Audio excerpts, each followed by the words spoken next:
కరీంనగర్ నగరంలోని అధిక వడ్డీ వ్యాపారం పేరుతో వేధింపులు బెదిరింపులు ఎదుర్కొంటున్నామని ఆరోపిస్తూ ఓ బాధిత మహిళ జిల్లా కలెక్టర్కు ఫిర్యాదు చేసింది. కుటుంబ అవసరాల కోసం రాజీవ్ నగర్ కాలనీకి చెందిన ఓ మహిళ వద్ద 1.80 లక్షలు అప్పుగా తీసుకున్నామని నెలకు 10% వడ్డీ చెల్లిస్తూ సుమారు ఏడాదిన్నరగా డబ్బులు చెల్లించనున్నట్లు ఫిర్యాదులో పేర్కొంది. ఆర్థిక ఇబ్బందుల కారణంగా వడ్డీ చెల్లించడం సాధ్యం కాక అసలు మొత్తం చెల్లిస్తామని చెప్పినా ఒత్తిడి చేస్తున్నారని ఆరోపించారు. కొందరితో కలిసి ఇంటికి వచ్చి కుటుంబ సభ్యులను దూషించారని, పోలీసుల పేరుతో బెదిరిస్తున్నారని తెలిపింది. నగరంలోని అధిక వడ్డీ వ్యాపారంపై సమగ్ర విచారణ జరిపి చర్యలు తీసుకోవాలని కోరింది.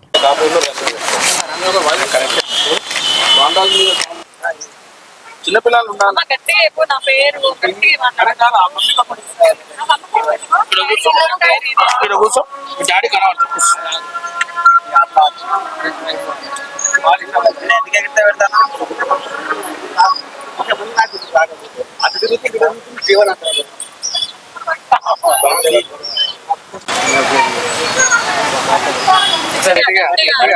అందరికి నమస్కారం. నా పేరు సుంచు సౌమ్య, సుంచు కిషోర్ నా భర్త.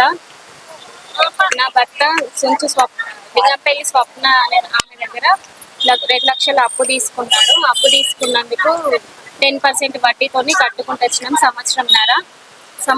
సంవత్సరంన్నర వడ్డీ కట్టిన తర్వాత అసలు కావాలని మా ఇంటికి వచ్చి గొడవ పెట్టిన తర్వాత మేము బంగారం నా పుస్తలు అమ్ముకొని ఆమెకి 50,000 దాకా కట్టిన తర్వాత అయినా ఆమె మిగతా పైసలు కావాలని మా ఓనర్ వాళ్ళతోని బెదిరించింది.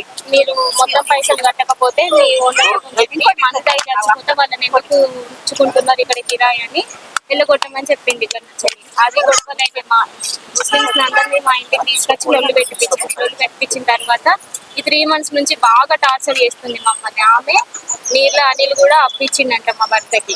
ఈమె టార్చర్ చేసి తీసుకుపోయి ఆయన దగ్గరికి మా భర్తని పిలిపించి బెదిరించి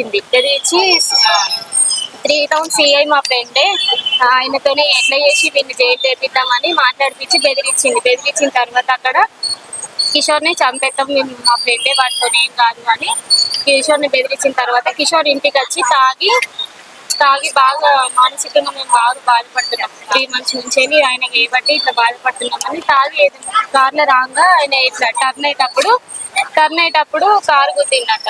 కారు గుద్దితే ఆయనకి కారు గుద్దిన తర్వాత ఆయన పడితే ఆయనే 3 Town లో కేసు పెట్టిన తర్వాత 3 Town CI వాళ్ళ ఫ్రెండ్ అంట. నేను కూడా వెళ్ళిన నా పిల్లల్ని పట్టుకొని వెళ్తే ఆయనే సీరియస్ గా మాట్లాడిండు. మమ్మల్ని కూడా పిల్లలు ఉన్నారని కూడా చూడలేదు, ఎట్లా పడతారనే మాట్లాడిండు. ఏం కాదురా పోరని అని మా భర్తను బెదిరించిండు. మేము కూడా పోయినాం.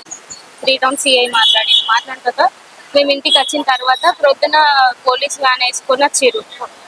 డైరెక్ట్ మాకు చెప్పకుండానే మా భర్తని జైల్లో పెట్టిన తర్వాత మా భర్తతోనే ఫోన్ ఎత్తి నా ఫ్రెండే నేను మొత్తానికి రాకుండా ఎట్లా జైల్లోనే ఏదో ఒకటి చేసి నేను చంపేస్తాను బెదిరించిండు. అనిల్ కున్న స్వప్నకి పైసలు కట్టకపోతే బెదిరిస్తా అని బెదిరించిన తర్వాత ఇప్పుడు కళ్ళపల్లి బాలరాజ్ అనే అన్నయ్యతోని మా డివిజన్ కార్పొరేటర్ ఆ అన్నయ్య వల్లనే నేనే సుంచు కిషోర్ ఈ యాక్సిడెంట్ చేసిందని చెప్పిస్తున్నాడు. కానీ కాదు, బాలరాజ్ అన్నకి మాకు ఎలాంటి సంబంధం లేదు. స్వప్న బట్టి మానసికంగా అయినా అట్లా అయ్యి తాగిన మత్తులో వేసింది తప్ప ఆయన గురించి వేసింది అసలు ఏది లేదు. మాకైతే న్యాయం జరగాలి. నాకు 2 పిల్లలు, నాకు చిన్న పిల్లలు 2 నాకు న్యాయం జరిగిస్తున్నాను. స్వప్న అంటుంది 50,000 కాదు 1,00,000 అయినా పెట్టి మంత్రాలు చేసి మీ భర్తను చంపిస్తా, ఎట్లా చేసి మాకు CI ఫ్రెండే CI మాకు ఫ్రెండే 3 Town CI అంతని ఎట్లా చేసి చంపిస్తా అని బెదిరిస్తే ఫోన్ స్టేషన్ లోనే ఉంది. ఫోన్ అందులోనే ఉన్నాయి రికార్డింగ్. అది ఫోన్ దొరకకపోతే వీళ్ళకి ఏది ఆధారాలు ఉన్నాయని ఫస్ట్ అది సీజ్ చేసి ఫోన్ 3 నెలలు అయిపోయింది గొడవ కాబట్టి స్వప్న అనేది ఎక్కడ తీసుకుపోయింది మాకు స్వప్న నీళ్ళ అనిల్కి వడ్డీ 10%, నీళ్ళ అనిల్ 18% వడ్డీని కట్టినాం. 2,000 మేము తీసుకుంటే నీళ్ళ అనిల్కి 1,800 వడ్డీ కట్టినాక కూడా ఆల్రెడీ ఆయన కేసు ఉంది, కోర్టులు నడుతుంది. అయినా కానీ ఆయన ఇచ్చి భయపట్టిస్తున్నాడు, బెదిరిస్తున్నాడు. మా బావ ఉన్నాడు, మా బావ చూసుకుంటాడు చేసుకుంటే నువ్వు ఎట్లా రావు, జైలు నుంచి రానే రావాలి అని భయపట్టిస్తున్నారు సార్. నాకు మీరే న్యాయం చేయాలి, నా ఇద్దరు పిల్లలు.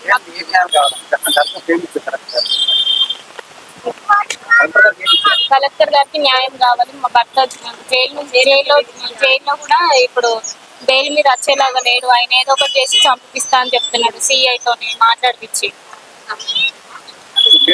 నా పేరు